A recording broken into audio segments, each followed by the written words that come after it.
Hello everybody and welcome back for more Let's Play Sonic Heroes. I am Hunter, the one who's there for a polar bear, and in the last part we went through Hang Castle and Mystic Mansion with Team Chaotix. And in this part, Egg Fleet, not Sky Fleet, and Final Fortress will be done with Team Chaotix. What is this invincible battleship? Built by the hands of a genius! Power unmatched throughout the universe! The job, we finished the job. That's our policy. Team Chaotix. We're detectives. You want on your side. Note to self, never do the Vector voice ever again. Hello everybody and welcome back for more Let's Play Sonic Heroes. Oh wait, I already said that. Did I say I was on to the one who's there for an laugh? Fuck it. Anyway. So then. Egg Fleet here is a stealth mission. Cue the Metal Gear theme. I'm not talking about that one. I'm talking about this one. The one that is probably going to be playing right about now. Yes, that one. That one. Of course, I'm using the VR Missions remix because I like that one a lot better. But yeah, stealth mission. Okay, cut the music. So yeah, it's a stealth mission and a platforming level. What an absurd concept! I bet they will never do that again. Also, don't do this. Never ever do this. Hit detection? More like shit detection. I'm terrible. Okay. Yeah, oh my god. I'm talking and there was a jump cut between my talking words. What does that mean? Yes, this is still post-commentary. Because I don't want to re-record these levels again. Ever. In fact, after this, I will probably never touch the game again. At least not for a very long time. No, I don't want to bother showing off the completed, the 130 emblems bonus right now, because I know it's been a very... I haven't even recorded the last stage yet, and I'm like already not wanting to touch the game ever again, kind of thing. But yeah. I don't know. I don't think this is like this game like tires you out for some reason. It's not a game I don't like going. I'm tempted, really tempted to put this game in the same vein as Shadow the Hedgehog, but then I go back to thinking about Shadow the Hedgehog and I'm like, you know what, that game's so offensive on many more levels, simply for the fact that it's a game. It dares to call itself a form of entertainment, and yet it gets way more repetitive than this game does. And yet, that only has, like, one gameplay type as opposed to, like, you know, the multiples that several other games had. And it has one focused central character, too. So that's really sad. And yet, I've been tempted to redo Shadow the Hedgehog because I don't think I properly explained my, you know, feelings about the game. Okay, I know how the hit detection in flight mode works. It basically only applies to if the bottom character of the flight formation is touching the whatever, it'll actually, like, work. But still, I'm pretty sure Vector's feet touch that rail. Also, this part of the level is a pain in the ass. Because what you do to do is get a switch to the characters to break these metal crates, and then you gotta, like, make sure they don't notice you, so you almost gotta immediately switch back to stealth mode. Also, I think contact with the enemies, because contact damage, it's like, oh, are we really doing this? Yeah, you gotta have Charmy and Vector here touch those two switches, because they're the ones you have to stay at, and then you have to have SPO come over to this one, and there you go.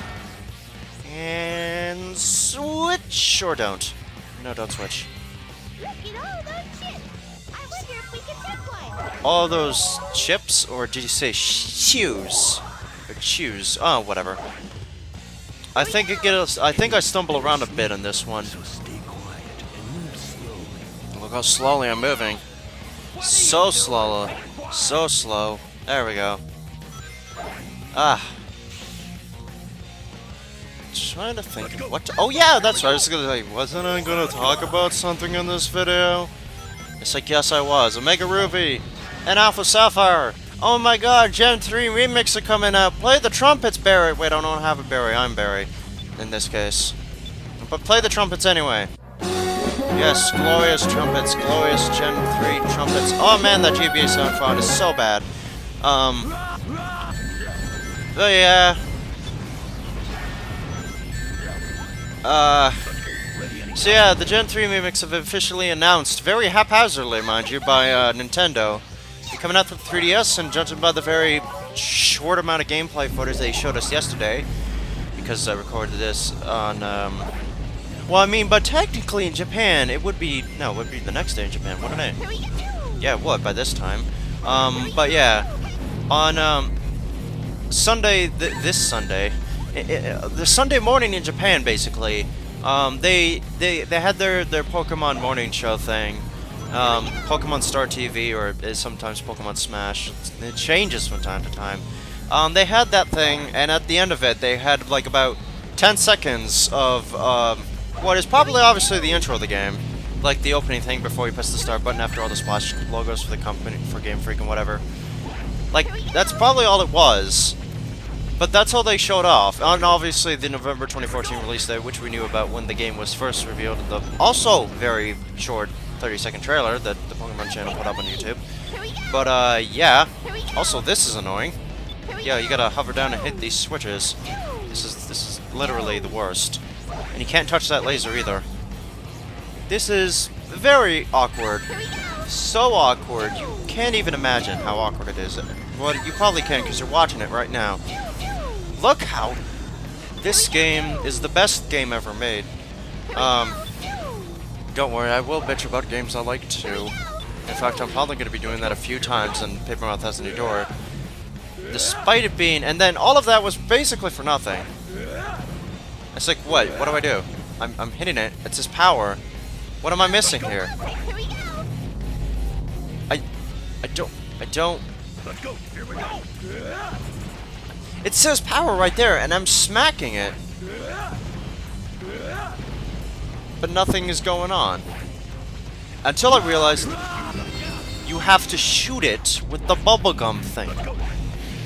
Which begs the question, what? Why? Why would... And that's the only time in the game that happens, by the way. Yeah, fucking consistency. Fucking... Whatever. I'm just gonna sneak up behind him and Team Blast in his face. But yeah, we only got a couple seconds of what is obviously the intro for Mega Ruby and Alpha Sapphire, and everybody got really goddamn salty over it. I didn't care so much because, well, I don't know. Roger. They're doing another coverage for it next week, so maybe they'll show more then. Plus, it's really close to E3, so they probably don't want to show off too much. They don't want to blow their load too soon. But yeah. Be on guard. Focus and prepare yourself. Do better, you dumb shit. Jeez, that mission went terribly. That mission went surprisingly worse than the one in Mystic Mansion. That's the one that shocks me, really. Alright, find the keys to the cell where the client is locked up. Which is obviously not Dr. Eggman, by the way. Obviously not.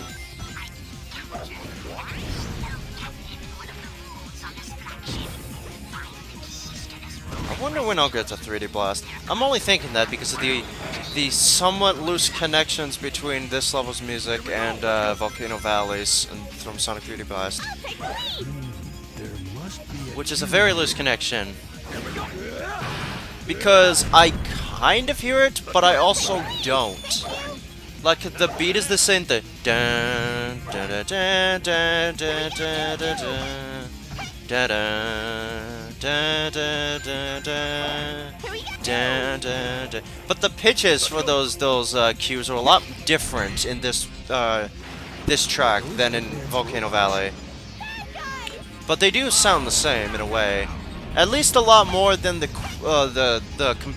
okay, I probably brought this up in a video before, but for the life of me, I cannot hear the parallels between Creepy Castle from Donkey Kong 64 and Clanker's Cavern. I can't.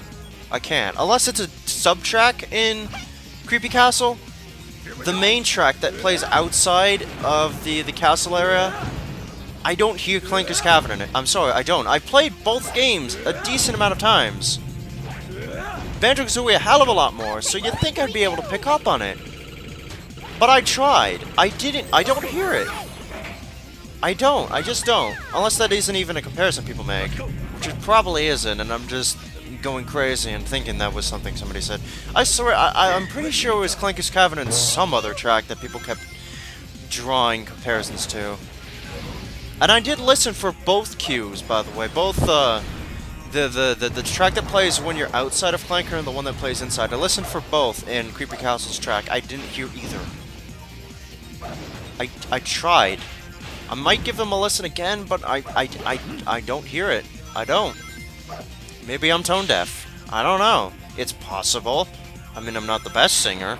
Probably the worst. Who knows? But actually, if I'm going to be honest here, this mission is a lot more straightforward than most of the other Team Chaotix missions. Because I think, except for one, which isn't too far, none of these keys are actually out of the way.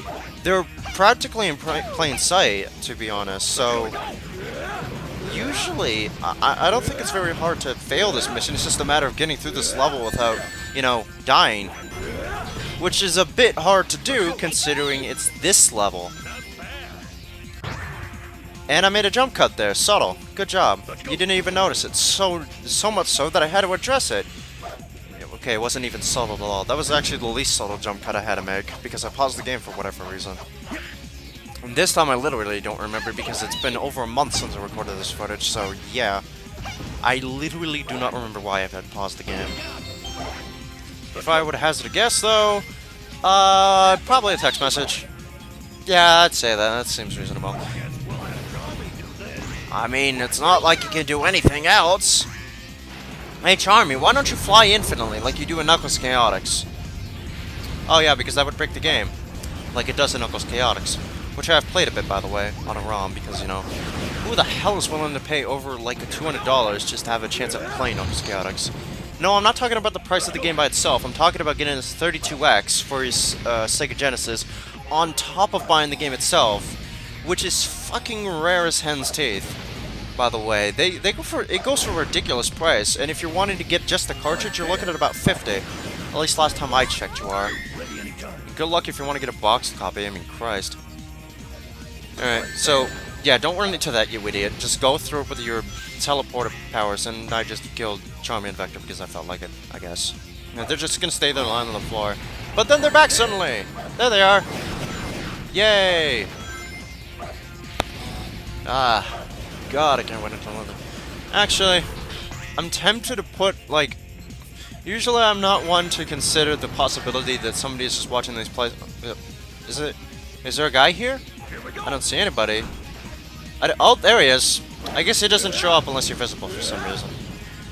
That's a weirdly specific scenario trigger, but okay, I'll roll with it. Adjusting mic slightly. Yeah, I'm not usually one to consider whether or not people are watching these playlists out of order anyway, so fuck it. Might as well just say it here and now. I'm going to give you guys a preemptive on telling you what RPGs I plan on doing after what the next RPG after Paper Mario Thousand Year Door will possibly be. Barely made it. Barely made it.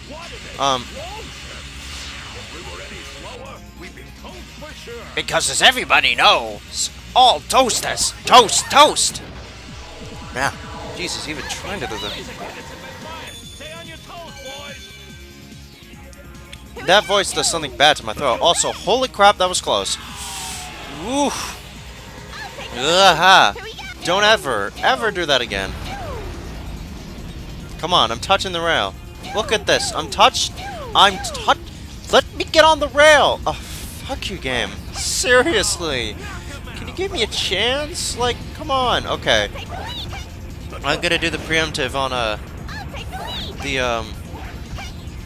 what the next RPG LP will be. I've listed them out in my head, and I know which ones I have plans on doing. Alright, so I think about... Let's see, how many? 1, 2, 3, 4, 5?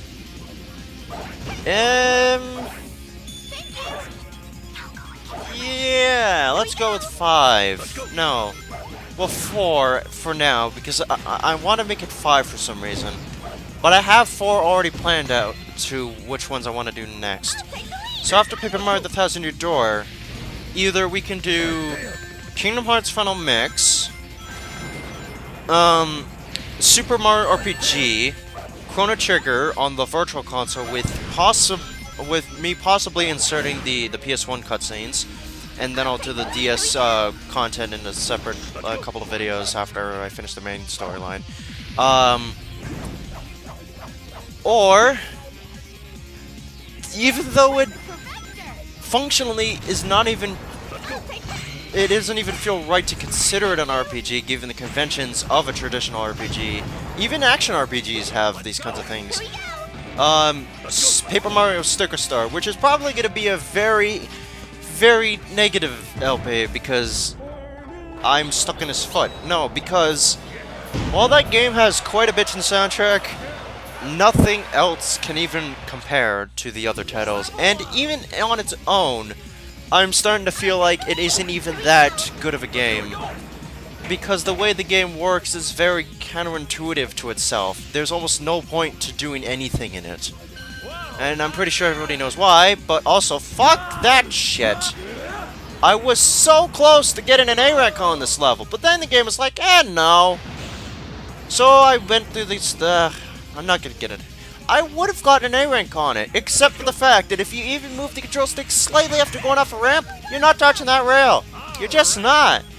What's that? Leave it up to automation? I thought I was supposed to have a control in the video game.